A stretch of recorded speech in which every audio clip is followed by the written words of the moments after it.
Good evening, তোমরা সবাই কেমন আছো? আসলে তোমরা সবাই ভালো আছো। তো তোমাদের গুড ইভিনিং কারণ বলা হচ্ছে আমি সন্ধ্যার সময় রান্নাঘরে এসেছি, কারণ আজকে সকালের ব্লগটা নয়। আর আজকে তোমাদেরকে রান্না একটা রেসিপি দেখাবো, মাংস আলু ছাড়া। তো এখানে পেঁয়াজ নিয়ে নিয়েছি, দেখতে পাচ্ছ কুচি কুচি করে, আর হচ্ছে আদা রসুন পেস্ট নিয়েছি, টমেটো কুচি নিয়েছি। আর এখানে তেলটা গরম হয়ে গেছে।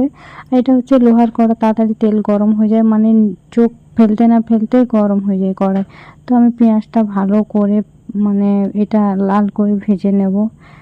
পেঁয়াজটা আমি অলরেডি 2-3 বার নাড়াইয়ে দিয়েছি এবং নাড়াতেই থাকবো, কারণ যতক্ষণ না একটু লাল হতে থাকে ততক্ষণ আমি নাড়তে থাকবো। কারণ পেঁয়াজটা গোটা গোটা থাকলে একটা পেস্ট তৈরি হয় না, আর মশলাতে পেস্ট না হলে ভালো লাগে না। তো আমার পেঁয়াজটা ভালো করে লাল করে কষিয়ে ফেলেছি। তার উপরে আমি হচ্ছে আদা রসুন টমেটো সব পেস্ট মানে একসাথেই দিয়ে দিয়েছি। এটা হচ্ছে পেস্ট বলা যায়, নাও বলা যায়, কারণ এটাতে আমি আদা রসুন ছুলাতে আমি ছুঁড়েছি। তো তো একটু আধা আধা থেকে গেছে, গোটা গোটা থেকে গেছে। তো এটা আমি ভালো করে কষবো। আর আমি একটা বাটি নিয়ে নিয়েছি।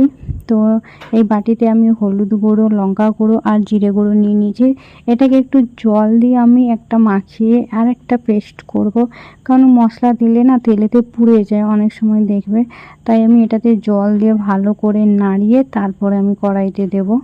তো তোমরা দেখতেই থাকো, আশা করি তোমাদের খুব ভালো লাগবে। আর এখনকার দিনে কেউ রান্না জানে না এমন নয়, তাই আমি একটা রেসিপি দিলাম। তো দেখতেই পাচ্ছ একটা পেস্ট তৈরি করে ফেলেছি লঙ্কা হলুদ আর হচ্ছে জিরে দিয়ে। তো অনেকে চিকেনে জিরে দেয় না, আমি দেই, আর যার যেটা পছন্দ। তো আমি যখন মাটন রান্না করি তখন হচ্ছে ধনেও দেই, ধনে গুঁড়ো দেই, কিন্তু চিকেনে আমি ধনে গুঁড়ো দিই না, জিরেই জাস্ট দিই, অল্প করে দিই। দেখতেই পাচ্ছ হলুদ গুঁড়ো লঙ্কা গুঁড়োর থেকেও কম দিয়েছি আমি। তো চিকেনটা অলরেডি হয়ে গেছে, দেখতেই পাচ্ছ। চিকেনটা তোমাদের আমি কাঁচা দেখিয়েছি, কিন্তু তোলাটা আমি স্কিপ করে গেছি, দেখানো হয়নি, কারণ হয়তো কোনো কাজে ব্যস্ত ছিলাম, তাই হয়তো তুলতে পারিনি, সরি। তো কেমন হয়েছে কমেন্ট করে জানিও, আর কালারটা কেমন হয়েছে কমেন্ট করে জানিও। তো আমি কালারটা কমিয়ে অরিজিনাল যেটা কালার চিকেন হয়েছে সেটা দেখাতে গিয়ে একদম ব্রাইটনেস কমে গেছে। তো যাই হোক, দেখতেই পাচ্ছ, শুধু ভাত দিলেই গরম গরম ভাতের সঙ্গে। তো আমার চিকেন অলরেডি হয়ে গেছে, এখনো ভাত হয়নি, ভাতটা চাপাবো। তো ভিডিওটা এই পর্যন্ত, টাটা বাই বাই, সবাই ভালো থাকবেন সুস্থ থাকবেন। আর পরের ব্লগে দেখা হবে। আর তোমাদের এই দিদিভাইটাকে বুক ভরা ভালোবাসা দিও। টাটা বাই বাই, সবাই ভালো থাকো সুস্থ থাকো, টাটা।